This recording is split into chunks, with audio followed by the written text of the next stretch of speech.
All right, welcome back. This is the first match after the break. We saw something I think we've seen for the first time now, torpedo foons. Yeah. You know, actually, I think in the rope match, having looked at the kill board last night, the foons that they faced were also torpedo foons, right. so, which is why they weren't applying the damage from range. But yeah, it is an interesting choice. In this case, it worked out. In the rope match, it didn't. But to take a ship that can project damage and decide to go brawl with it, it worked out for him this time. You can fit him with a pretty solid armor tank and then just go in brawl. It's interesting, it's kind of the complete opposite type of Typhoon setup to what CVA ran earlier in the day. That was a very kitey cruise missile setup. This was the higher damage one, which was great for breaking through the Vargo reps. Yeah.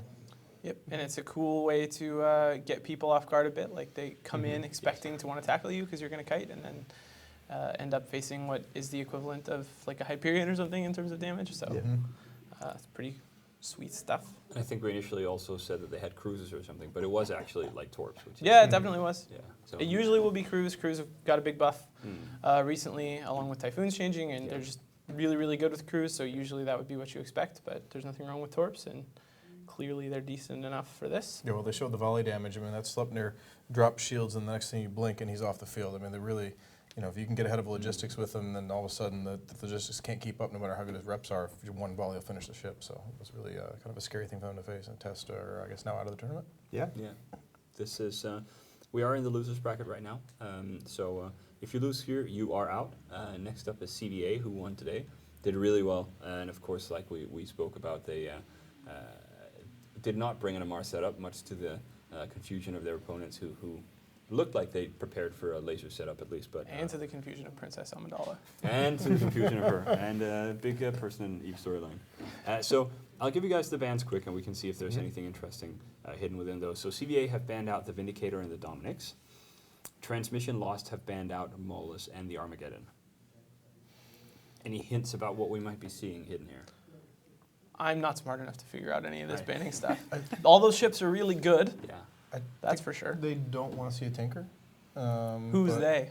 Well, it's okay. Fair. Say your I name don't think when either. you're I don't on think comms. either side does, because Dominic's Dominic's Tinker's been popular, and then banning out the Vindicator. Maybe they want to fill one of their own. But then the same Maul's taken out. Yeah, Vindicator and Dominix are both quite dangerous to cruiser-heavy teams. So if they want to bring back the Sacrilegious, for instance, then this could be something that they might want to use it with. Interesting choice, yeah. One thing you were talking about in the break, incidentally, was the fact that CVA is now following their second match of the day for this morning. So they're the second one to do that today. There'll be a few more later on. But that's strain on the pilots. They come in with nerves and a lot of energy drained from the first match, and they have to quickly turn around and fight another one. Yeah, So. but you have to be able to do it for the final days, because in those, people can be fighting 9-10 matches in a day. Right.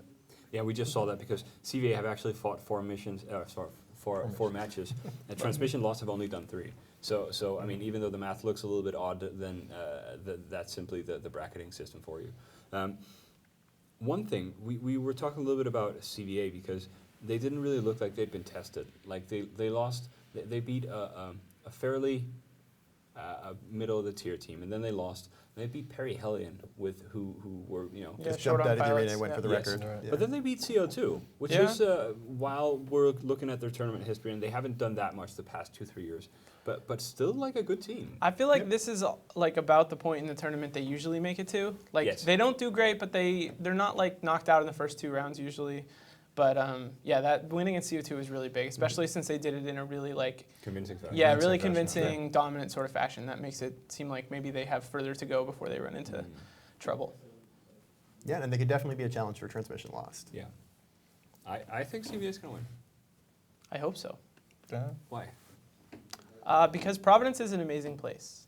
I think that it's been a really cool piece of EVE history. I think that it's got a really cool personality around it. And it's all built on CVA's work, and I kind of want them to have high morale. I want things to go well for them in Princess Amidala. I'm as an ex-Star Fractionite, and one that was not very popular with the Amarians in CVA, and not a big fan of them. I don't want them to win. I'd like to see them lose, but I do think they will win. So. Were you in Star Fraction? I was in Star Fraction, 2006-ish to 2007-ish. So.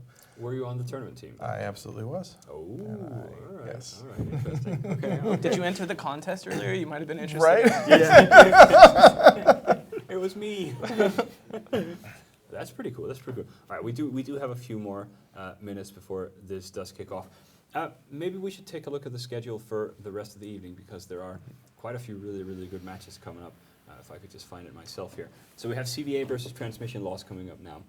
Then we have Nolly Secunda versus Your Votes Don't Count. We have Clockwork Pineapple versus Verge of Collapses. Tough one, It's yeah. a rough one Yeah, for that Bruin, one's going for to be sure. fairly rough. Hun Reloaded versus Red versus Blue. I mean, Hun are always strong, and That'll be RVB good. have been pretty RVB strong have been this good year as showing, well. yeah. MIF versus Agony Empire. Obsidian Front versus Darkness of Despair. Sadistica versus Ministry of Inappropriate Footwork. The Ronin versus Rote Capel. That's going to be That's awesome. a big one, Yikes. I'm a little tense about that one. Late Night versus Exodus. Mhm. Dark Side versus Hydra. That's match of the day. Yep. Yes. And then ending strong with the Initiative versus PL. It's a good lineup. So, Shadu has been a little bit like, PL. I mean, Yeah. I don't know if he's trying Nice to not jinx act. it or. Shadu. Do you think it's an act? Yes, I think it's an act. All right. I think Shadu. Oh, he's right there. Is it to not jinx it, or are they just not Shadu that is strong this year? superstitious, like you wouldn't believe. He Yeah. just is so afraid of jinxing. No, I think he just likes picking on his friends. All right, fair enough. Some people in Eve like picking on their friends. Yeah. Yeah. No one picks on CCP Dolan, though. Well, Because he's no one's friend. so the fan fest. All right. Let's get our kind of guesses in here. So, CVA? Yeah, go CVA. I think CVA is going to win. I kind of hope they don't. All right. I actually kind of think Transmission Loss is going to win, but I'm going to go with CVA because I really liked what they did earlier today. All right. I think I might go with CVA as well. I thought it was a great match, and I think they might win this one.